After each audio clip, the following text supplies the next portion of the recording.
Oke, welcome back to channel Trader Retail, channel yang selalu membahas saham-saham di bursa efek serta menganalisanya secara objektif. Kali ini kita tidak akan mungkin membahas secara detail saham ya. Jadi kali ini mungkin kita akan bahas indeks IHSG secara keseluruhan ya. Secara umum dan juga apa sih potensi-potensi IHSG ke depannya ya. Kalau memang nanti masih sempat, saya akan buatkan mungkin 1 atau 2 video lagi terkait analisa saham ya teman-temannya. Mungkin malam nanti kalau sempat ya. Oke. Jadi untuk saat ini ya kalau kita lihat dari perdagangan terakhir kemarin di hari Jumat IHSG ditutup melemah cukup dalam ya, minus 1,66% ke level 6.307 teman-teman ya. Oke, jadi kalau kita lihat di sini ya sebenarnya ada pola yang kita sebut dengan double top ya. Jadi IHSG ini membentuk double top minor gitu ya. Jadi kalau teman-teman lihat ya di sini terbentuk pola double top ini yang pertama ya. Oh sorry, atau kalau enggak jangan ini deh, saya pakai yang ini aja. Bentar, saya pakai yang ini aja. Sorry ya. Oke, ini dia top yang pertama, lalu ini top yang kedua. Nah gitu ya. Jadi pola double top. Dan pola double top ini biasanya kalau kita dalam analisis teknikal, pola double top adalah pola pembalikan arah ya. Jadi dia yang sebelumnya uptrend ya, cenderung pembalikan arah terjadi dan menjadi downtrend ya. Dan berhubung ini minor double top ya, double topnya kecil, mudah-mudahan kalaupun terjadi penurunan ya, penurunannya pun minor gitu ya, downtrend minor gitu. Jadi jangan sampai pula nanti turun cukup dalam gitu teman-teman ya. Dan kalau kita mengikuti analisa teknikal ya teman-teman, maka pola double top ini ya berdasarkan pola ini sampai sejauh mana nanti penurunan akan terjadi ya, potensi penurunan, maka potensi penurunan ya sangat mungkin terjadi hingga sebentar. Oke ya, hingga kurang lebih area sini ya, ini aja deh. Nah ya, penurunan bisa saja terjadi hingga 6.100-an gitu ya teman-teman ya. Oke, tapi mudah-mudahan tentunya kita tidak berharap hal itu terjadi gitu ya. Tentu kita tidak berharap hal itu terjadi. Nah, bagaimana supaya misalnya pola double top ini tidak terjadi ya, atau pola ini gagal terbentuk? Syaratnya adalah IHSG jangan sampai jebol dari 6.900-an ya, 6.300, atau mungkin ntar saya cari swing low-nya. Swing low-nya tuh di sekitar sini kurang lebih ya. Ntar saya cari swing low-nya di sini atau di sini. Oke ya. Ya, oke. Jadi bagaimana supaya pola double top ini tidak terbentuk? Caranya adalah IHSG seminggu ke depan kalau bisa jangan sampai ditutup di bawah 6.285 gitu ya. Jangan sampai ditutup di bawah 6.285. Kemarin kan ditutup di harga 6.300. Nah, kalau misalnya nanti minggu depan IHSG closing di bawah 6.285 itu mungkin adalah pertanda buruk, karena IHSG bisa saja koreksi minor menuju ke 6.100-an gitu ya. Oke. Dan itu tentunya teman-teman juga didukung dengan time period sekarang ya. Jadi maksudnya kenapa time period sekarang? Jadi kalau kita lihat sekarang ini kita sudah masuk di minggu keempat ya, minggu keempat Januari ya teman-teman. Jadi untuk teman-teman ketahui sebenarnya mungkin teman-teman sudah pernah mendengar istilah January Effect ya. Nah, buat yang belum tahu silakan searching dulu, googling apa maksudnya January Effect. Jadi January Effect itu biasanya saham-saham akan meneruskan sedikit kenaikannya ya, mulai dari minggu pertama hingga minggu kedua gitu ya. Nah, minggu ketiga hingga keempat itu biasanya rawan koreksi ya. Nah, setelah dari bulan Januari, bulan Februari hingga Maret itu lebih rawan lagi koreksi. Kenapa lebih rawan koreksi? Karena biasanya bulan Februari Maret itu adalah bulan di mana ya para fund manager baik yang lokal maupun asing atau bandar kecil, bandar besar itu melakukan aksi profit taking ya. Jadi mereka merealisasikan keuntungan yang sudah mereka dapatkan mulai dari bulan-bulan sebelumnya gitu ya. Terutama bulan Agustus biasanya itu diketahui biasanya kalau dari tren 10 tahun terakhir mungkin Agustus September itu biasanya bulan-bulan di mana market bullish gitu ya, kecuali ada crash misal seperti kayak tahun kemarin kita punya corona gitu ya teman-teman. Jadi pesan saya kepada teman-teman adalah untuk lebih berhati-hati lagi mulai sekarang, disiplinlah dalam melakukan trading ya. Jangan takut untuk cut loss ya teman-teman. Karena cut loss itu bukan akhir dari segalanya. Karena dengan teman-teman disiplin melakukan cut loss, misal berapa level kerugian yang bisa teman-teman tolerir? Apakah 3%, 5%? Pokoknya kalau sudah kena level yang teman-teman bisa tolerir, langsung cut loss ya. Takutnya nanti penurunan semakin dalam dan kerugian teman-teman semakin banyak. Mau cut loss pun udah sayang kan? Nah, gitu ujung-ujungnya apa? Cash teman-teman tertahan di saham itu. Gitu ya. Kalau misalnya nanti habis di cut loss naik, ya udah nggak apa-apa, berarti rezekinya memang cuman segitu ya. Pikirkan kalau misalnya penurunan semakin dalam, teman-teman sudah terselamatkan dari rugi yang lebih besar gitu ya. Itu yang pertama teman-teman ya. Yang kedua yang ingin saya sampaikan, mungkin ini pesan saya terutama kepada investor pemula atau trader pemula ya, yang baru bergabung setahun terakhir, terutama yang bergabung pasca corona ya. Jadi pasca corona itu kan mungkin mulai April, Mei, Juni ya, mulai Juni itu kan kalau kita lihat dari data IHSG data BEI ya, data BEI terjadi peningkatan investor baru yang signifikan di pasar modal ya. Jadi memang karena ini efek dari corona juga sih ya. Karena corona semua aktivitas terganggu, supply chain terganggu, banyak kantor yang tutup, banyak usaha yang ditutup, warung makan, hotel, restoran ditutup, yang memaksa banyak orang untuk mencari sumber penghasilan sampingan gitu ya. Jadi ya mungkin browsing di internet, ya salah satu caranya ya dengan bermain saham gitu ya, di pasar modal, investasi di pasar modal gitu. Jadi saya rasa itu pun hubungannya kenapa terjadi peningkatan investor lokal yang sangat signifikan di tahun kemarin ya teman-teman ya. Nah, cuman di satu sisi gini, di satu sisi peningkatan masif dari investor lokal ini ya, trader baru itu sangat baik karena artinya pasar modal kita akan semakin menggeliat dengan datangnya banyak pemain baru. Tetapi di sisi lain masuknya investor lokal itu tidak dibarengi dengan pengetahuan atau tidak dibarengi dengan edukasi pasar modal yang baik ya. Jadi mereka masuk-masuk aja tanpa mengerti bagaimana apa itu saham, apa itu pasar modal, bagaimana keuntungan, bagaimana rugi ya, gitu ya.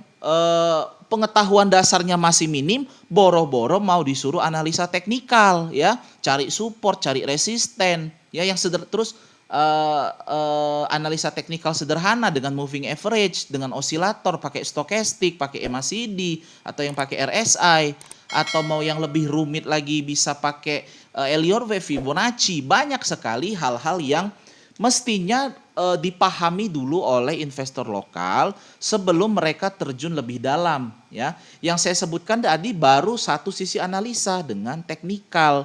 Belum lagi ada lagi sisi analisa dari fundamental. Apa itu PER, PBV ya, bagaimana valuasinya, bagaimana dengan hutangnya, equity-nya, cash flow-nya lancar enggak gitu ya. Terus bagaimana dengan profitnya ya, ROE, ROA, return on equity, return on asset gitu ya. Belum lagi yang satu lagi analisis bandarmologinya, apakah terjadi masif akumulasi atau masif distribusi ya, harga bandar berapa, bandarnya asing atau bandarnya lokal, itu banyak hal-hal yang teman-teman harus penuhi terlebih dahulu, terutama teman-teman trader pemula yang harus pahami terlebih dahulu sebelum teman-teman bisa berkecimpung secara penuh di dunia pasar modal. Takutnya gini teman-teman, nanti teman-teman pakai uang tabungan yang sudah dikumpulin lama, tetapi tidak dibarengi dengan pengetahuan yang cukup, nanti habis begitu saja teman-teman gitu. Itu kan sayang kalau menurut saya gitu ya. Jadi investasi leher ke atas itu sangat penting gitu ya. Daripada uangnya habis nanti di pasar modal gara-gara keseringan cut loss, lebih bagus teman-teman ikutlah kelas belajar online atau webinar ya atau apapun itu. Gitu ya, yang bisa memberikan paling tidak dasar-dasar pengetahuan pasar modal dan dasar-dasar analisa kepada teman-teman gitu ya teman-teman. Oke, selanjutnya saya mau cerita sedikit terkait dengan ini masih berhubungan dengan IHSG ya teman-teman ya. Jadi saya mau kutip sedikit ya, masih nyambung ke bulan potensi IHSG yang akan terkoreksi sampai Februari Maret nanti ya. Sebelum masuk ke pembahasan yang lebih jauh, saya mau mengutip quotes dari saya mau quotes dari Sir John Templeton ya. Jadi di sini Sir John Templeton mengatakan, bull markets are born on pessimism ya, grow on skepticism, mature on optimism, and die on euphoria gitu ya. Jadi saya terjemahkan untuk teman-teman yang mungkin nggak terlalu paham. Jadi di sini Sir John Templeton mengatakan ya, bull market. Jadi bull itu naik ya. Jadi bull itu banteng ya.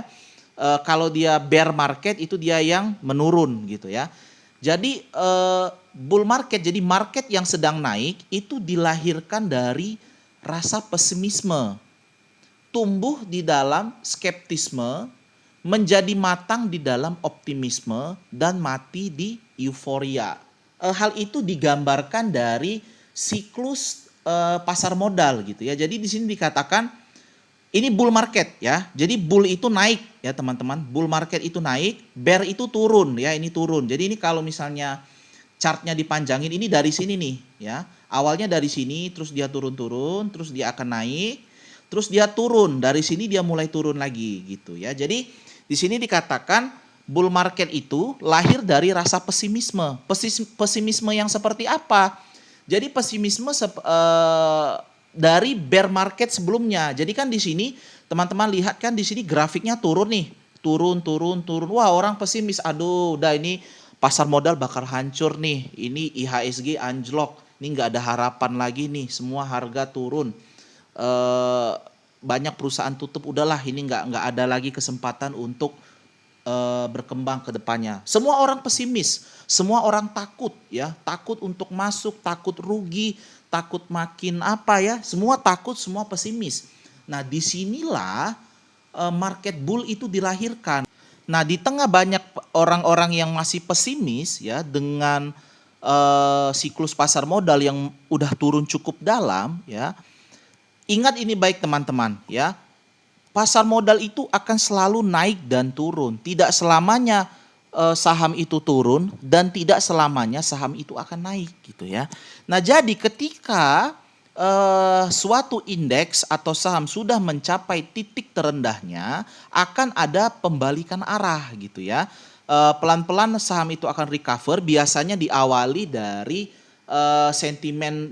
sentimen news yang baik ya, atau ada berita stimulus ekonomi, bisa jadi suntikan dana atau apapun itu yang menjadi harapan ya, yang menjadi harapan dari pemulihan ekonomi ke depannya. Nah, biasanya kalau sudah muncul harapan akan adanya pemulihan ekonomi ke depan, di situ pelan-pelan pasar mulai akan membaik gitu ya. Jadi terjadi reversal dari yang sebelumnya bear menjadi bull. Nah, di sini ketika harga mulai naik, orang-orang yang sebelumnya pesimis ini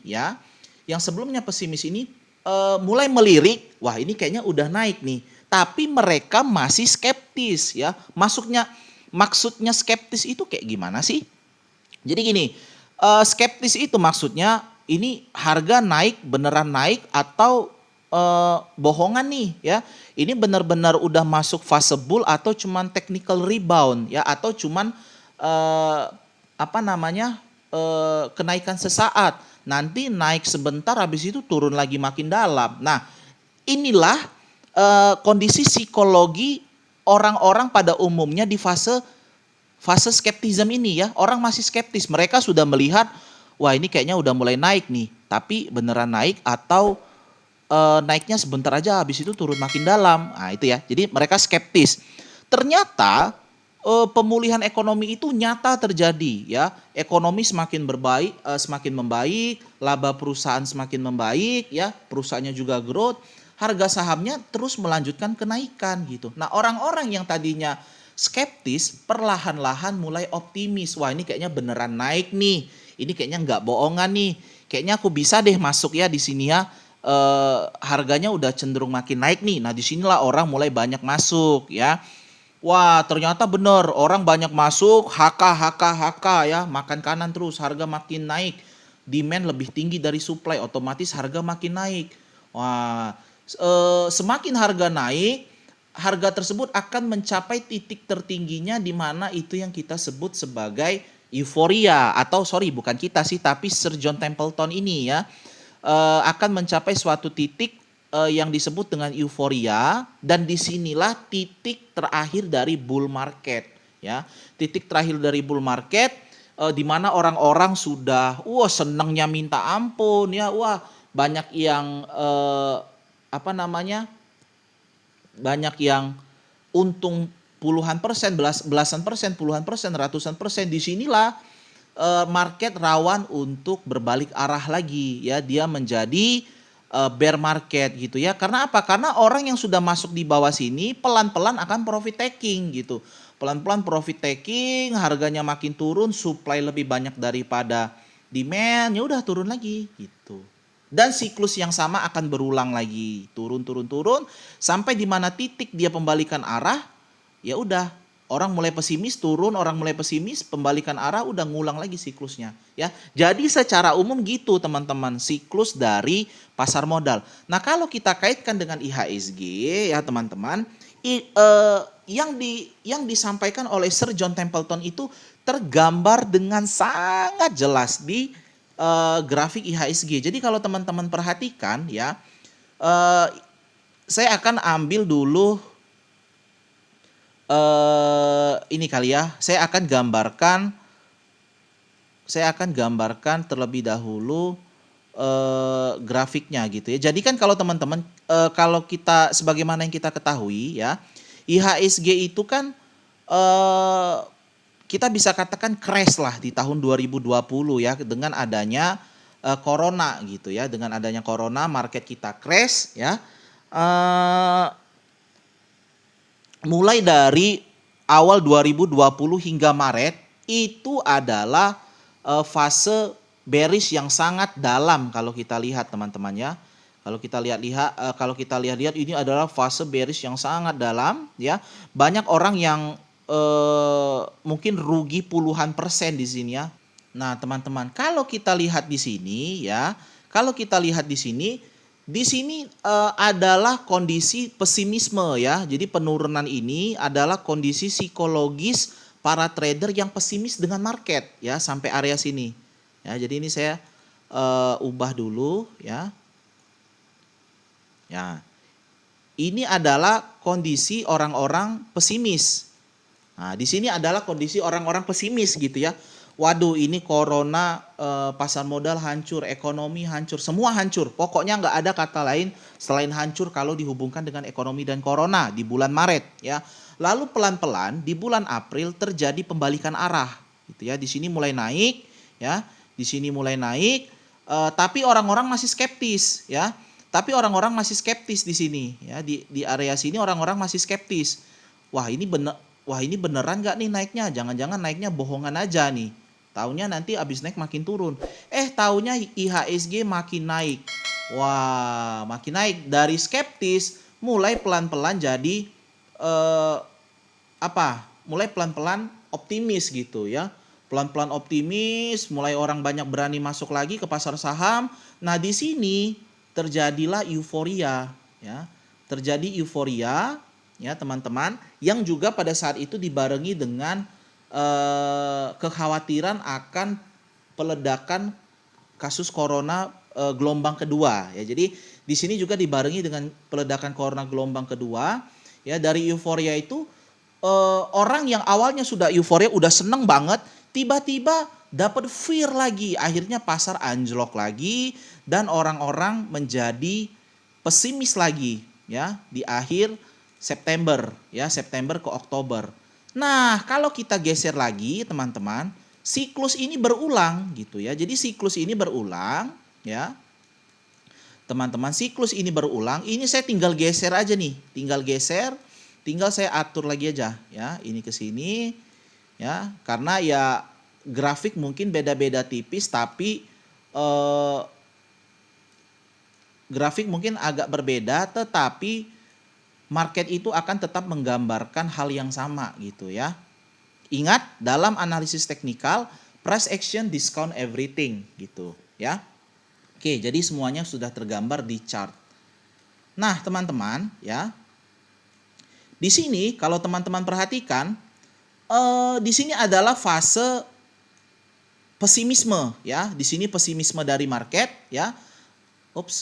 Oke, di sini adalah pesimisme dari market. Nah, di sini orang kembali takut. Wah, jangan-jangan ini corona jilid 2, corona gelombang kedua, nanti kita bisa amblas dalam lagi. Oke, ya. Tapi ternyata hal itu tidak terjadi, teman-teman, ya. Di sini kalau kita lihat harga cenderung naik dan di sini pun orang mulai berani masuk. Cuman memang masih dalam fase skeptis, masih nengok-nengok nih ya. Kalau kita hubungkan dengan teknikal, pasti nunggu breakout dari agak nge-lag. Oke. Pasti nunggu breakout dari 5.400. Kenapa nunggu breakout dari 5.400? Karena 5.400 adalah resisten yang cukup kuat di tahun 2020 ya, ketika market naik cukup panjang rally, habis itu turun, ini menjadi resisten yang cukup kuat dari IHSG ya. Jadi di sini kemarin sewaktu terjadi kenaikan, kalau kita hubungkan dengan psikologi trading, di sini orang-orang masih fase skeptis ya. Tunggu dulu breakout dari 5.400, mungkin orang-orang baru berani masuk. Dan ternyata benar. Di sini per 10 November ya, 10 November breakout dari resisten 5.400 dan IHSG rally nggak ketulungan ya. Rally nggak berhenti-berhenti sampai dengan akhir tahun dan awal tahun ini ya teman-teman ya. Yang disitulah yang teman-teman perhatikan banyak saham yang multi bagger. Tins, Antam, Breeze itu multi bagger ya, dari yang sebelumnya cuma ratus-ratus tiba-tiba jadi ribu-ribu ya. Disitulah optimisme pasar terlahir gitu teman-teman ya. Nah, optimisme ini terjadi terus, harga makin naik, demand makin banyak orang yang HK gitu ya. Sampailah di puncaknya di Januari ya, akhir Desember hingga Januari sekarang ya.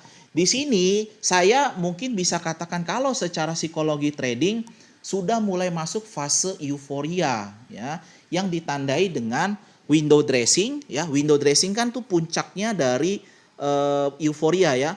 Euforia, window dressing, January effect, ada lagi pelantikan Joe Biden effect ya, efek pelantikan Joe Biden.